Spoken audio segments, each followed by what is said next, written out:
importante porque es lo que determina nuestro caminar en Cristo. Por eso Pablo dijo, he acabado la carrera, he guardado la fe. La fe es algo que uno tiene que aprender a conservar.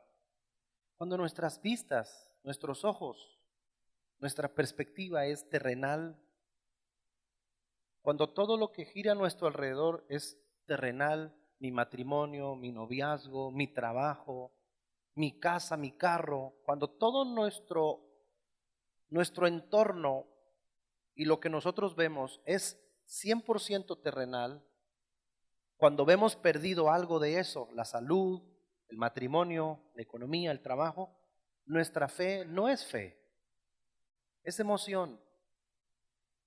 La Biblia dice que hay personas que por causa de la palabra, por la persecución que viene por la palabra, se alejan del Señor. Acabamos de observar un video que nos refleja la historia de los primeros cristianos, que sus ojos ya no estaban en esta tierra. La Biblia dice que por fe andamos, no por vista. Y tenían su mirada puesta en el Señor, puesta en los principios de la palabra, e independientemente de las circunstancias que ellos pudieron vivir o atravesar, ellos se mantuvieron firmes hasta el final. Debes saber que la vida cristiana no es fácil, pero solo se puede cruzar en este valle de la vida a través de la fe, de la confianza y de la esperanza. Y la esperanza de nosotros es una esperanza eterna. La confianza de nosotros es que confiamos en el Señor y confiamos en su palabra. La idea central de esta enseñanza es que la prueba de Job tenía como objetivo que él maldijera a Dios y renunciara a su fe por medio de sus palabras. La prueba demostró que la fe de Job era más fuerte que sus circunstancias. Vaya conmigo al libro de Job, capítulo 1.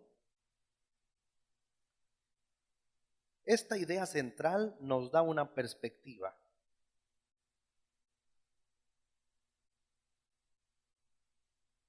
Job capítulo 1, versículo 8.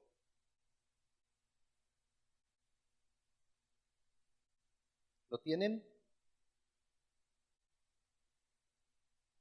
Job 1:8 dice, y Jehová dijo a Satanás, ¿no has considerado a mi siervo Job, que no hay otro como él en la tierra, varón perfecto y recto, temeroso de Dios y apartado del mal? Respondiendo Satanás a Jehová dijo, ¿acaso teme Job a Dios en balde? ¿No le ha acercado alrededor a él y a su casa y a todo lo que tiene?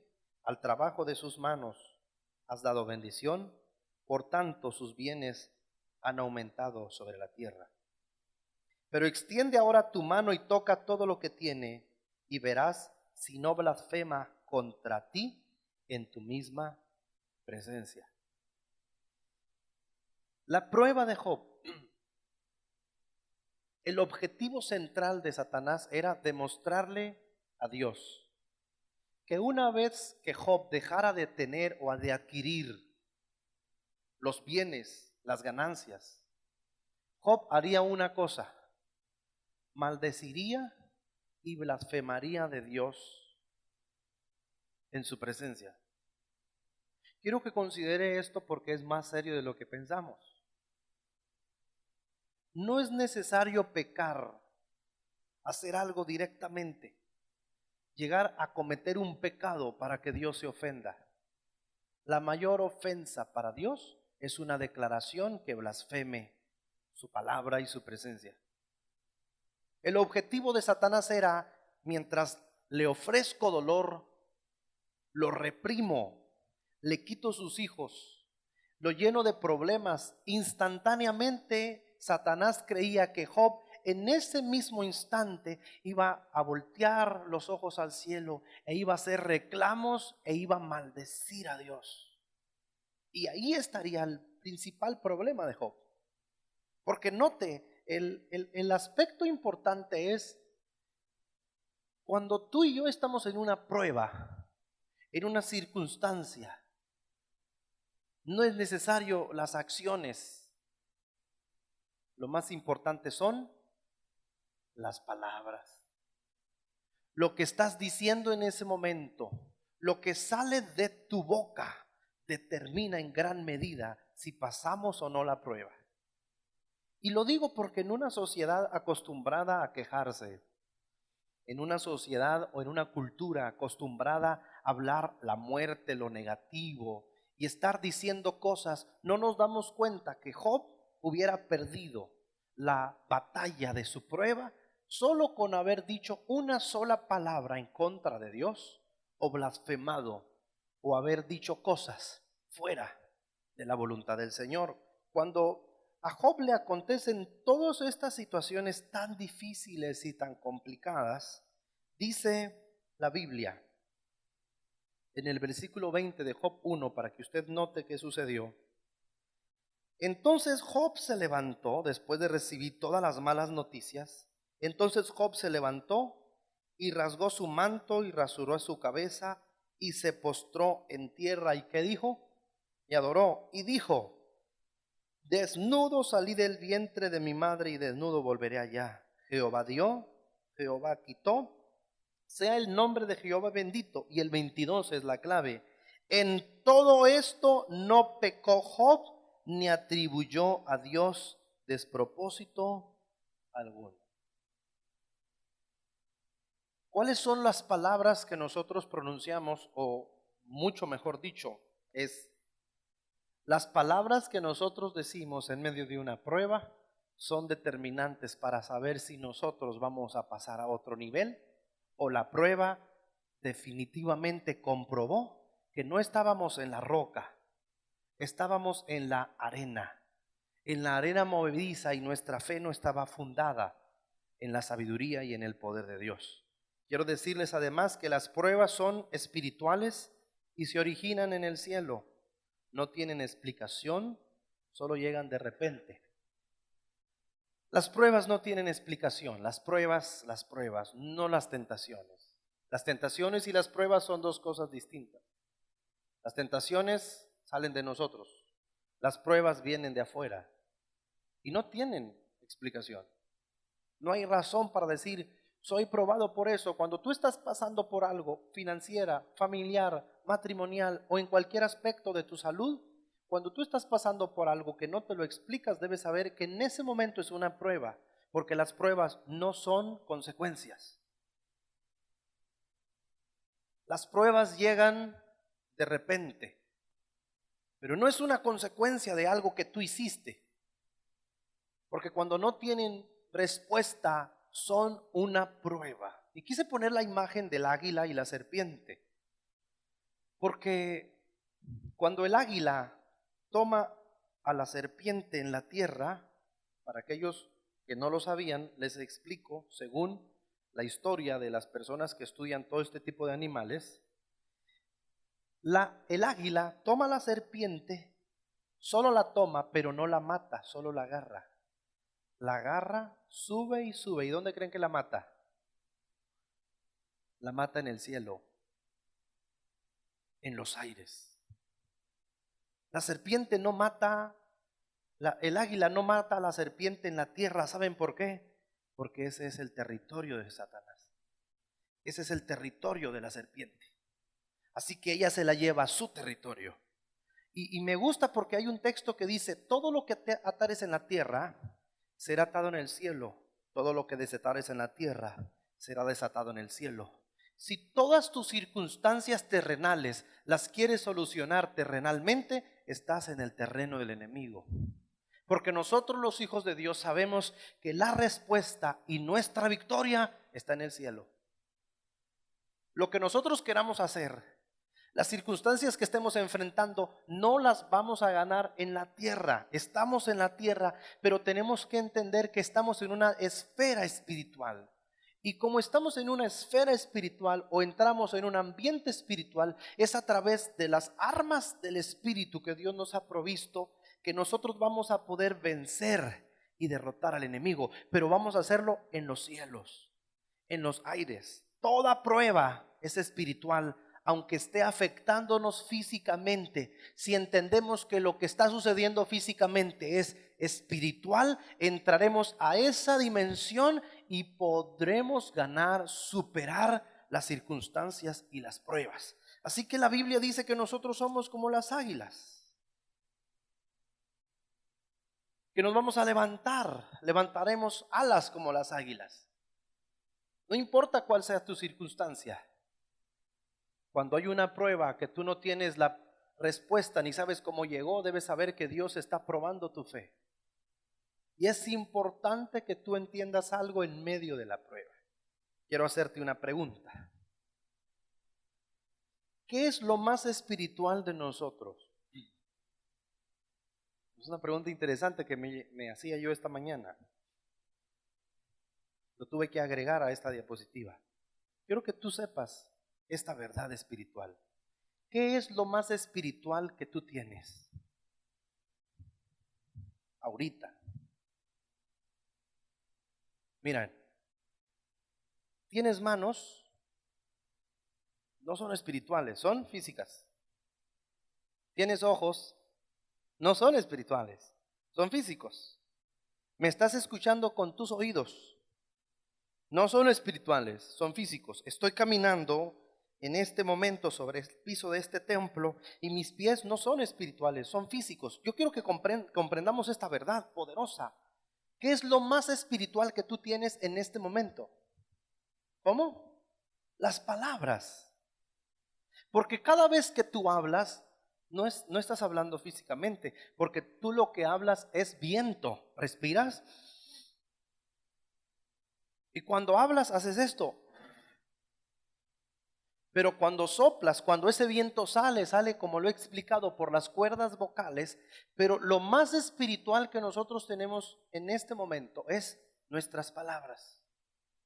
Por lo tanto, ante una circunstancia es muy importante lo que tú vas a decir, porque tus palabras le van a dar dirección a lo que tú vas a enfrentar.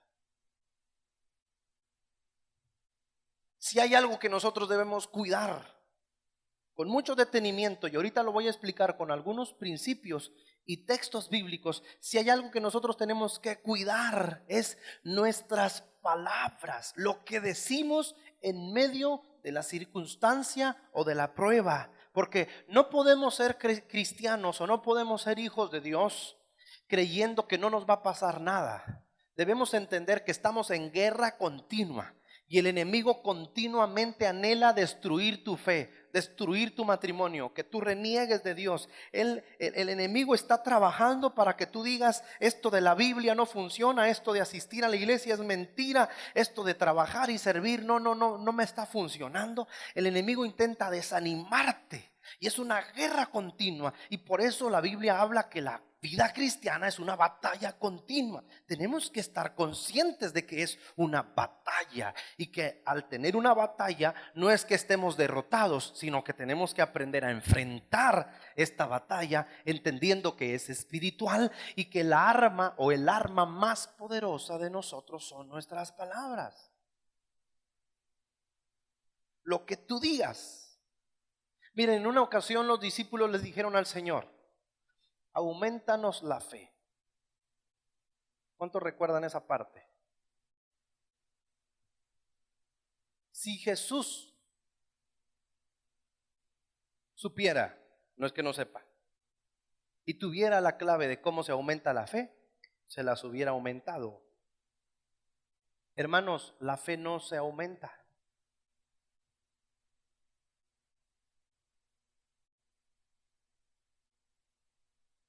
Y Jesús les dijo: miren, no les voy a, la fe no se aumenta. No se lo dijo literalmente, pero les dio a entender: no se aumenta. No es que te aumento la fe, mira, dame tu fe y te la aumenta. No se aumenta. Jesús les dijo: miren, si ustedes tuvieran fe como el tamaño de un grano de mostaza, ustedes le dijeran, escuchen bien, le dijeran, le hablaran y le dijeran a esa montaña: muévete, y la montaña se trasladará. Jesús dijo: la fe no se aumenta, la fe se activa, y se activa por tus palabras. Las personas quieren tener fe. La fe no se tiene solo por tenerse, pero la fe se activa en el momento que tú abres tu boca y empiezas a hacer declaraciones en el ambiente espiritual y empiezas a dar órdenes con tu boca. Empiezas a decir cosas que, aunque humanamente o terrenalmente son innecesarias, yo no necesito que una montaña se mueva. Jesús no estaba diciendo, ándale, pónganse a mover montañas. Lo que les quería demostrar Jesús era que la fe se activa en el momento que tú hablas, y cuando tú hablas, tus circunstancias cambian.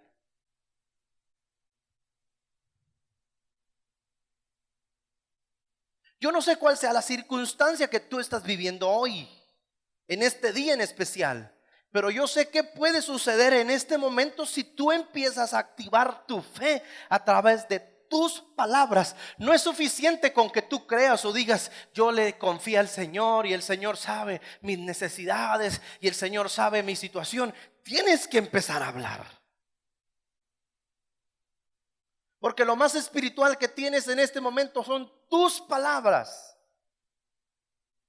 Y la fe se activa a través de lo que tú dices, a través de lo que tú hablas. Una fe inquebrantable necesita escucharse.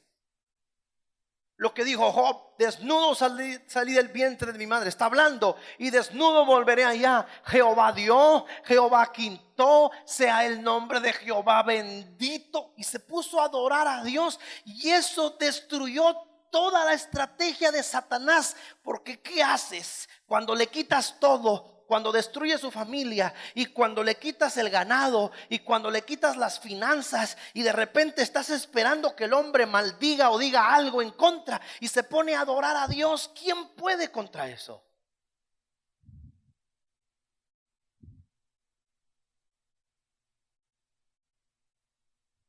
La Biblia dice que la victoria que vence al mundo es nuestra fe, y nuestra fe está relacionada a nuestras palabras. Por eso la fe se comprueba. Digan conmigo, la fe se comprueba. Santiago 1:3, por favor. Santiago 1:3.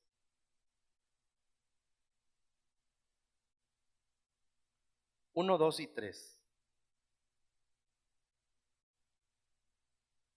¿Lo tienen?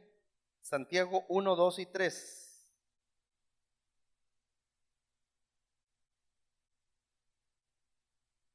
Dice Santiago 1, 2 y 3. Hermanos míos, está hablándole a la iglesia, tengan por sumo gozo cuando se hallen en diversas pruebas. Subraye diversas pruebas. Escuche bien lo que dice el 3. Sabiendo que la prueba de vuestra fe ¿produce qué? Paciencia.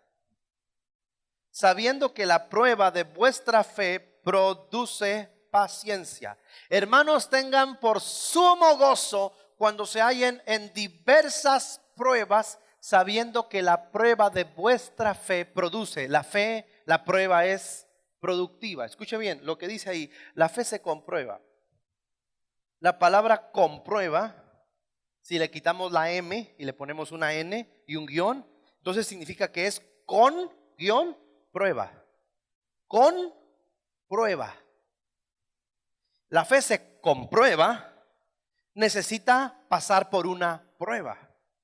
Porque lo que no pasa a la prueba, el que no pasa la prueba, o quienes no pasan la prueba, no pueden adquirir dimensiones y posiciones de liderazgo o de responsabilidad. Dios necesita probar nuestra fe para saber en dónde estamos parados, para saber hasta dónde estamos dispuestos a soportar y aguantar, o saber si en la primer prueba salimos corriendo. Pero eso lo necesita saber Dios, no el pastor, porque es como en los trabajos.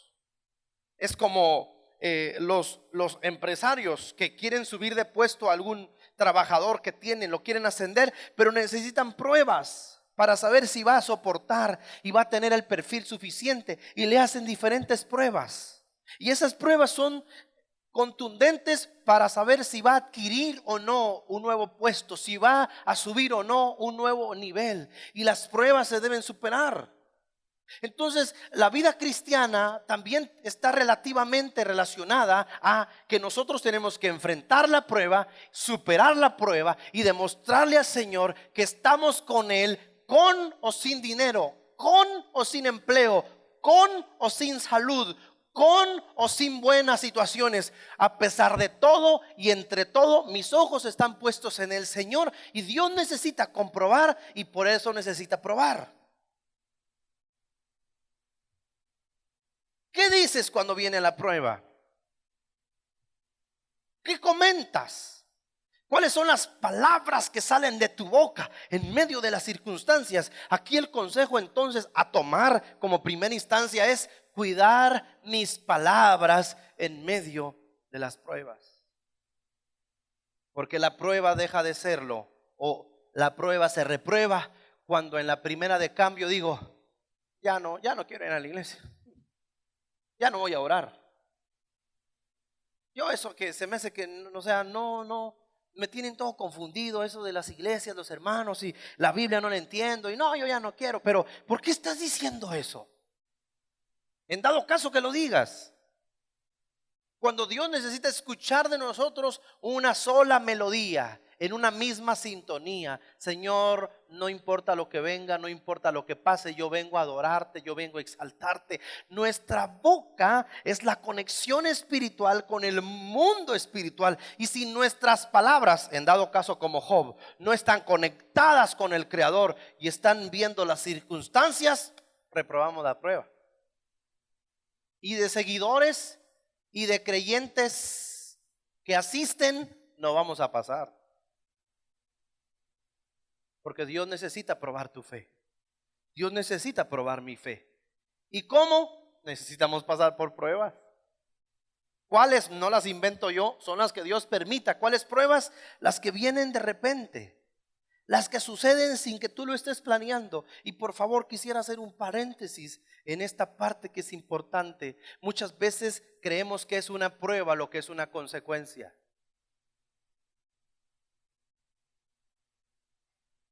Es que este matrimonio que tengo ha de ser una prueba de Dios. No es una prueba de Dios.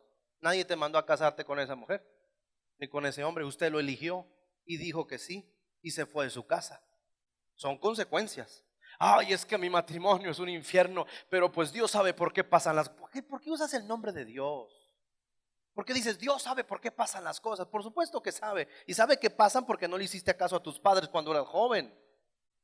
Porque te casaste con alguien que no amaba a Dios. Porque sabiendo que ese hombre no era responsable de en su juventud, no trabajaba, no estudiaba, te enamoraste de él y te fuiste con él, y ahora estás sufriendo durante muchos años en decadencia económica. Pero no es una prueba de Dios, es una consecuencia de la necedad.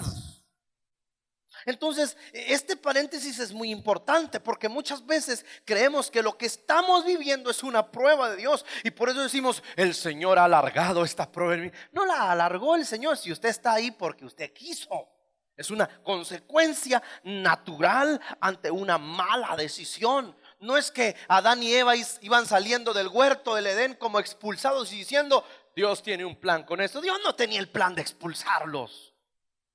No era el plan de Dios que salieran expulsados del huerto y se quedaran sin la bendición. Es la consecuencia de haber pecado, de haber hecho lo malo, de no haber hecho lo correcto ante los ojos de Dios. Entonces no podemos pensar que estamos siendo probados si ni siquiera estamos haciendo la voluntad de Dios.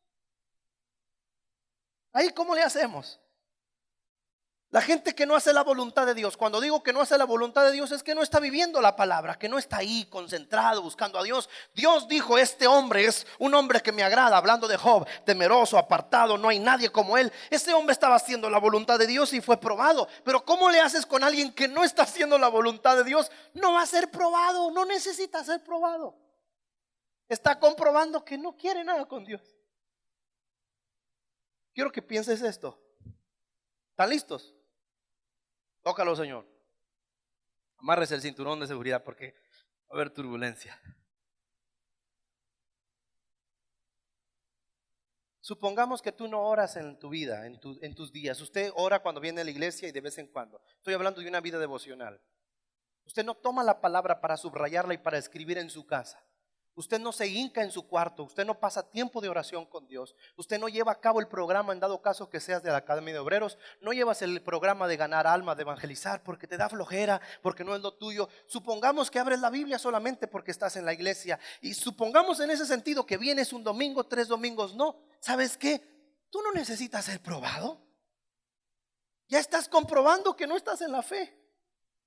Eres una persona menguante. Hoy sí, mañana no. Hoy me entrego, después no me entrego. Hoy diezmo, 3 meses más no diezmo mejor. Hoy apoyo, después no apoyo. Hoy sirvo, después no sirvo. Hoy adoro a Dios, mañana estoy en el baile. Entonces, ¿para qué Dios te va a probar? No necesitas ser probado. Dios no necesita probar a alguien que ya le está comprobando que su fe no está fundada en la fe. Pero Dios va a permitir que sea probado a alguien que sea fiel a Él, que en medio de la predicación de la palabra, como Pablo y Silas, sirviendo a Dios, echando fuera demonios, los agarran y los meten a la cárcel. Esa es prueba, señores. Estamos hablando de hombres de Dios que terminan en una cárcel amenazados y que a pesar de la prueba se ponen a cantar. Pero hay gente que, ay, esta prueba está bien difícil. No es prueba. Primero evalúa tu fe con sinceridad para decir, el Señor me está probando. Porque Dios prueba a sus hijos, a sus ungidos, para llevarlos a otro nivel. Pero no necesita probar a gente inconstante, porque la inconstancia es la misma prueba de que no están firmes en la fe. Imagínate, no estás firme, Dios te pone una prueba, ¿te vas a querer suicidar? Una pequeña prueba y me voy. No, Dios no necesita probar la fe de alguien que no ha demostrado tener fe.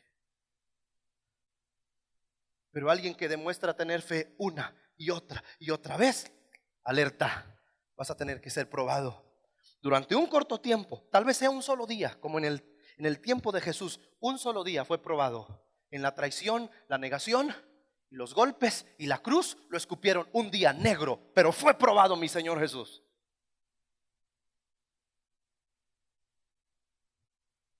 Solo fueron unos minutos o un día completo que tiraron a Daniel en el foso de los leones, pero fue probado. Sadrach, Mesach y Abednego, hombres de fe, fueron probados, porque la fe se tiene que comprobar con las circunstancias. Usted se imagina que está Sadrach, Mesach y Abednego, yo o usted, cualquiera de nosotros, y que se tire porque el que no se incline ante la estatua lo van a matar. No me inclino yo aquí, yo no me voy a andar muriendo. No, yo te adoro, tu estatua. Si tú te inclinas ante la estatua, ¿cuál prueba necesitas? Ninguna. Ya demostraste que no estás con Dios. No hay necesidad de meterte al horno a ver si aguantabas. Tu inclinación o la mía ante el mundo, ante el pecado, ante la negatividad, ante los ataques del enemigo, a inclinarnos, nuestra inclinación ante lo malo es una prueba suficiente de que no estamos bien fundamentados en la roca que es Cristo Jesús. Por eso está este paréntesis, porque la fe tiene que ser probada. Pero no confundamos prueba con circunstancias y consecuencias.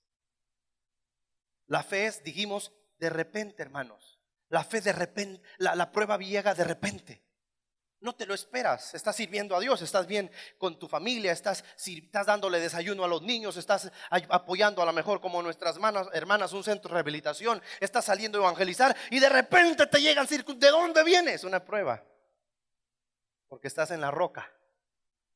Pero a ver hasta cuánto estarás en la roca. Y después de la prueba subes a otro nivel si pasas la prueba.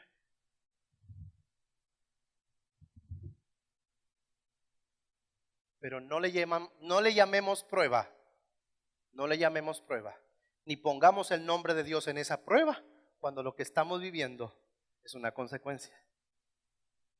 Porque entonces vamos a confundir la vida cristiana. Y vamos a creer que podemos tomar malas decisiones y tendremos consecuencias, pero son pruebas del Señor. No es así. Tenemos que vivir fielmente, íntegramente delante de Dios, y ahí seremos probados cada uno de nosotros. Vea lo que dice Apocalipsis 2:8. Adelantito de Santiago está Apocalipsis capítulo 2.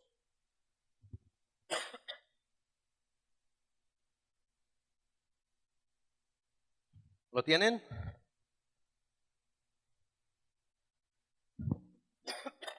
Apocalipsis 2:8. Dice, escribe al ángel, que significa pastor, no eran los pastores de cada iglesia. Escribe al ángel o al pastor de la iglesia en Esmirna, el primero y el postrero, el que estuvo muerto y vivo, dice esto. Fíjense lo que Dios le dice a esa iglesia: yo conozco tus obras y tu tribulación y tu pobreza, pero tú eres rico.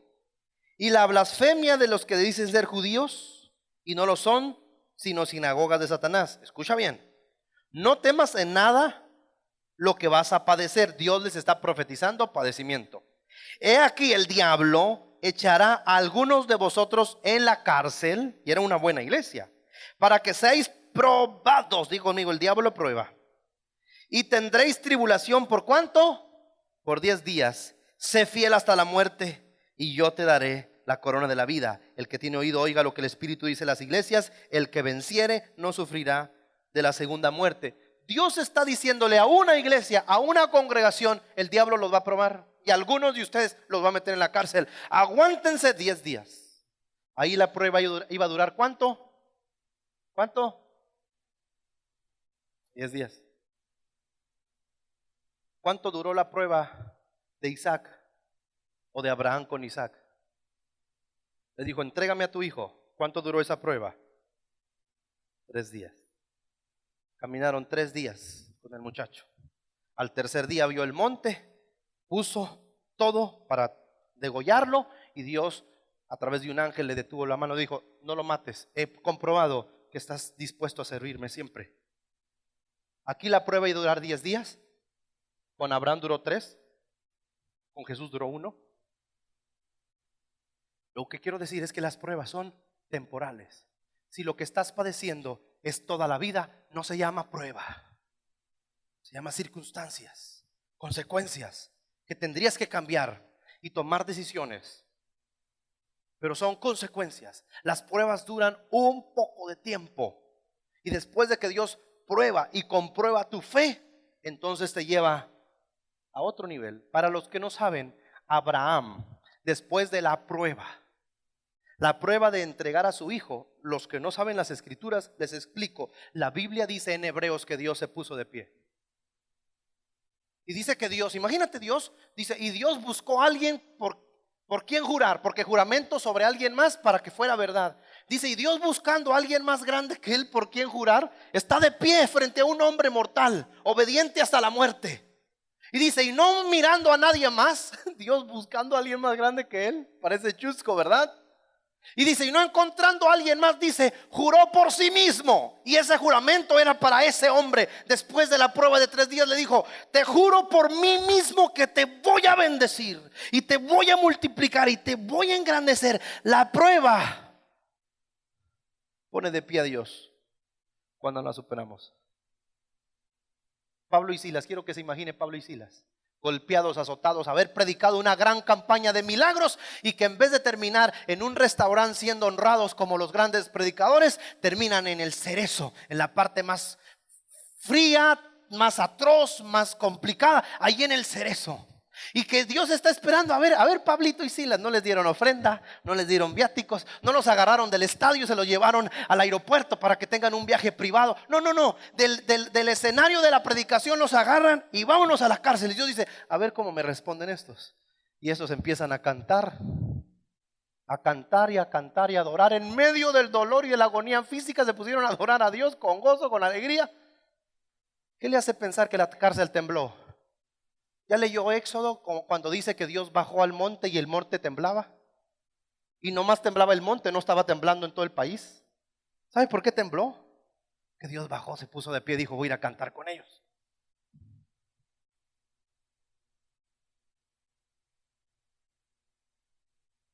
La prueba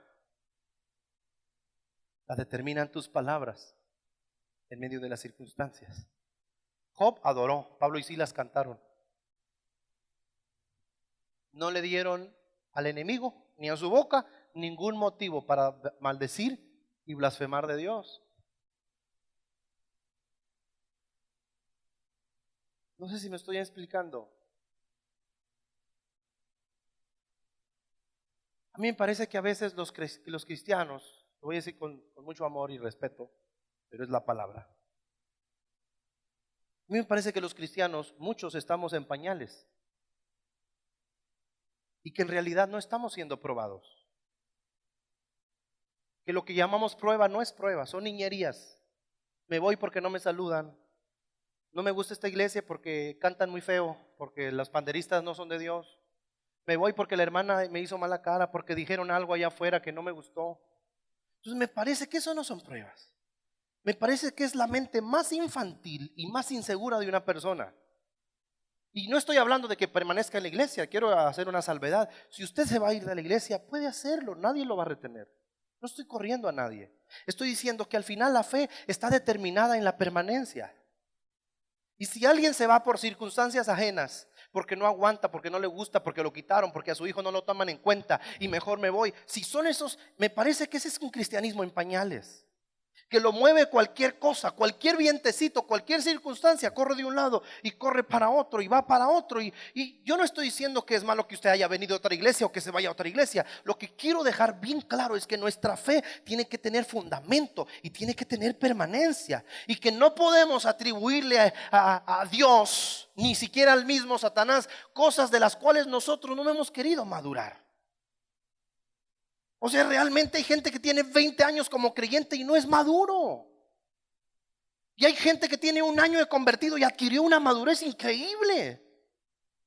Gente que tiene una madurez para entender las cosas, para no sentirse, para decir, uy, pues imagínate una vez, un ejemplo, como miembro de una iglesia.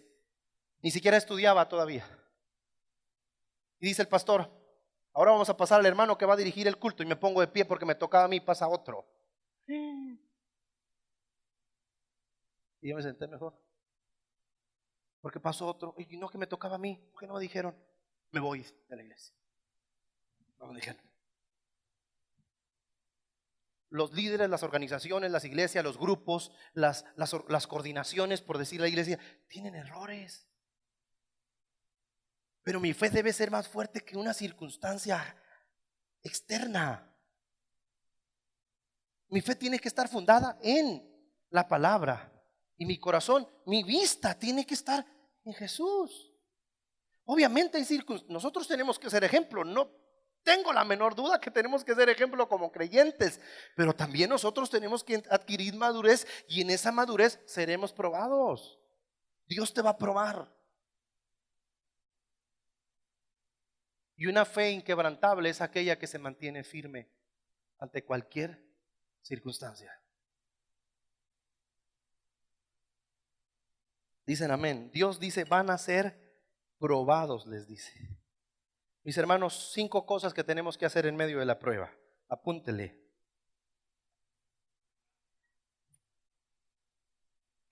Número 1. Primera cosa que tenemos que hacer, adorar. ¿Qué hizo Job cuando pasó en medio de la prueba? ¿Qué hizo Job?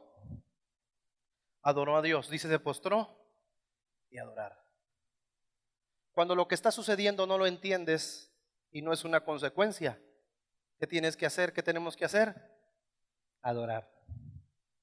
Adórale, como dice la alabanza. Oh, alaba, simplemente alaba. Si estás llorando, alaba. En la prueba, alaba. Si estás, alaba. Desarmas al enemigo. Número 2, no quejarse ni reclamar, orar con prudencia. Vaya conmigo a Habacuc. Vea el profeta Habacuc. Habacuc.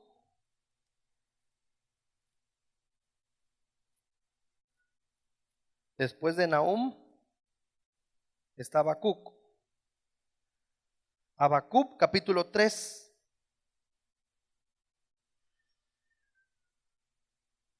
Versículo 17.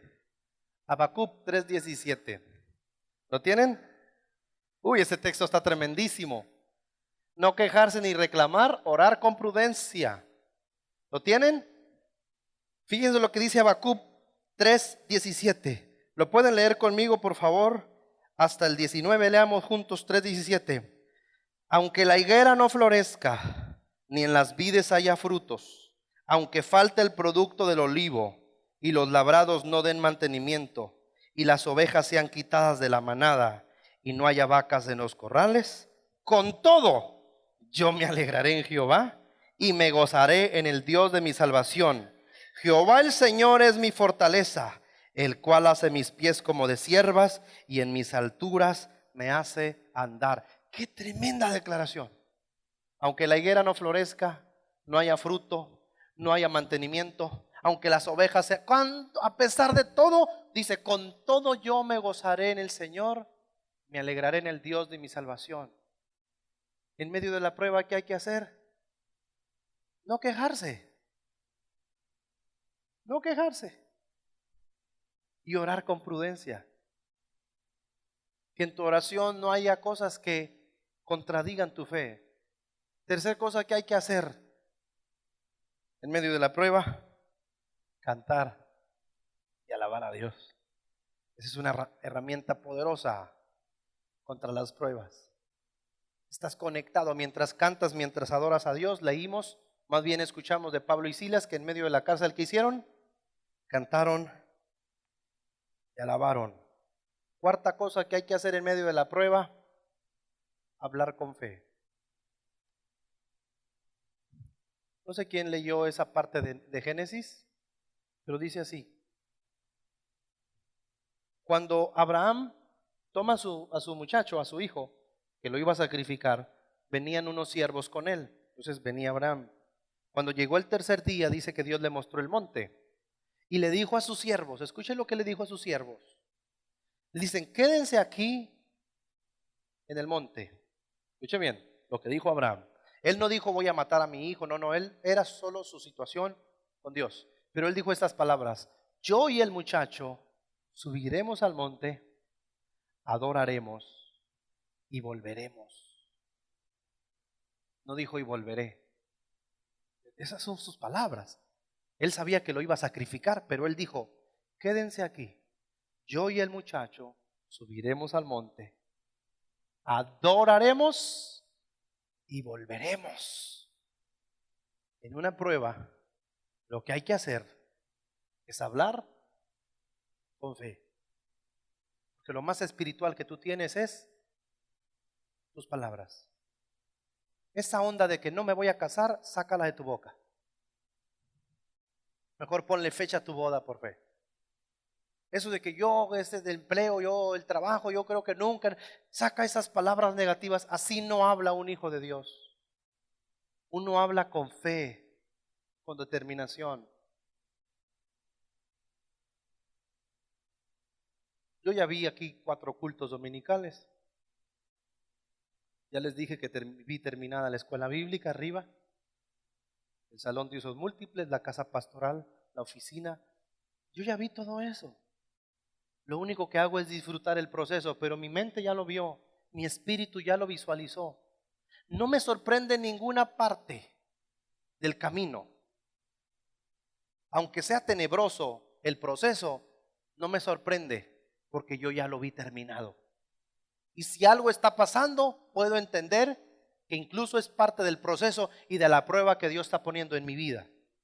Pero yo ya vi esto y más cosas que por prudencia me callo, que solamente Dios y yo sabemos algunas y otras las sabe mi esposa.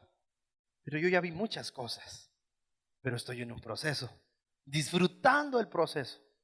Disfrutando el proceso de poner una piedra, pero usted deje la piedra, disfrutando el proceso de empezar una obra en una casa. Sin nada, sin bocina, sin nada, en una casa prestada. Es disfrutar el proceso. Cuando tú ves la visualización, la visión de lo que Dios te mostró y tu fe está fundada en la palabra de Dios, lo demás es parte del proceso.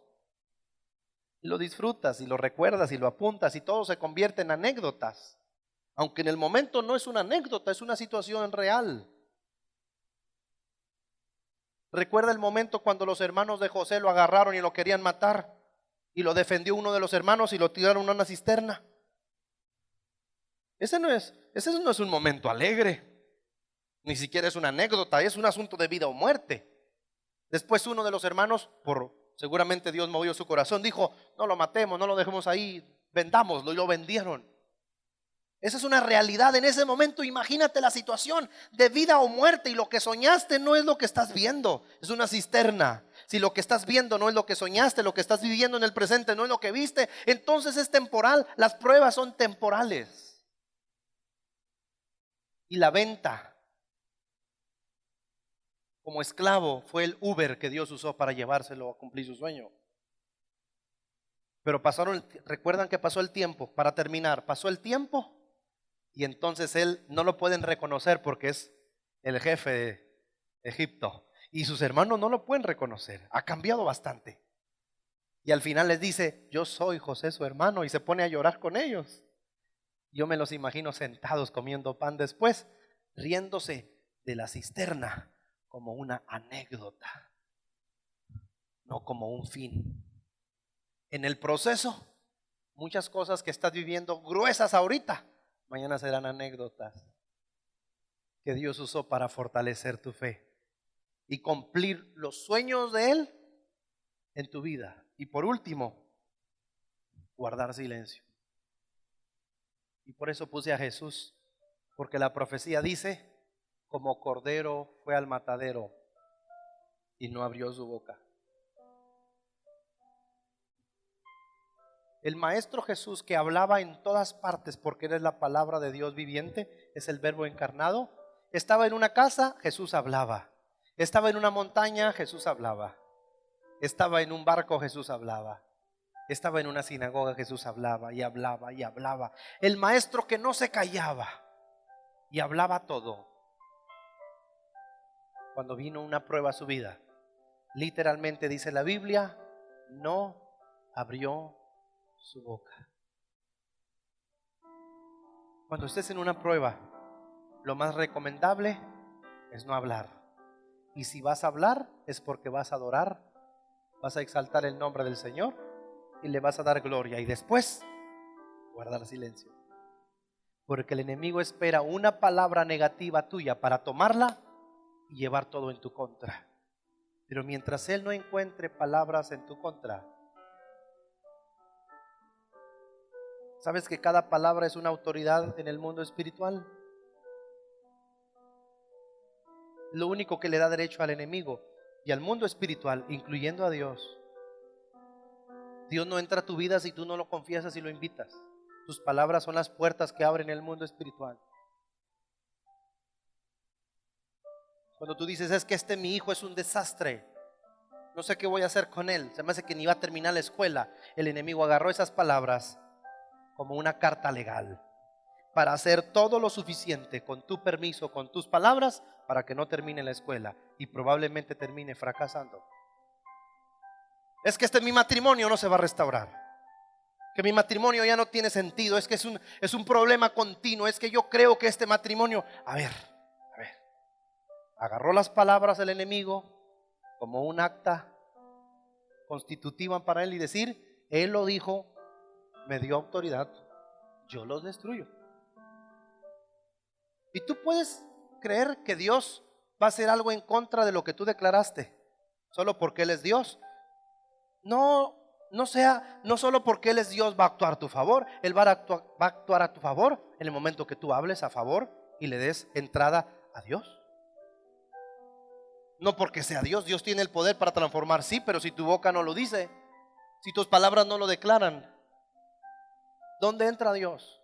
Nomás porque Él es bueno y misericordioso. No, así no actúa Dios. Ahí está la palabra. Cada hombre que pedía, cada hombre que clamaba, cada gente que declaraba, Dios intervenía. Dios no intercede ni viene por los mudos, nomás porque sí.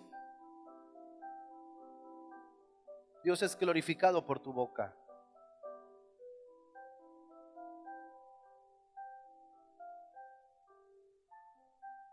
Dice un escritor que estamos como estamos porque hablamos como hablamos. Alguien dice, qué bueno, pastor, yo ya no digo groserías. No, ojalá ya no dijeras grosería. Dices cosas peores que groserías. Pero no son malas palabras, no, son peores que las malas palabras. Son autoridad espiritual que le das al enemigo para que te destruya. Pero yo no digo palabras antisonantes, no, peores que esas. Cuando tu boca tiene que abrir la puerta a Dios y al mundo espiritual para que obre el reino a tu favor.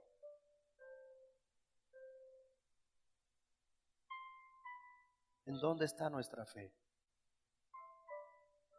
Todos los que estamos aquí seremos probados.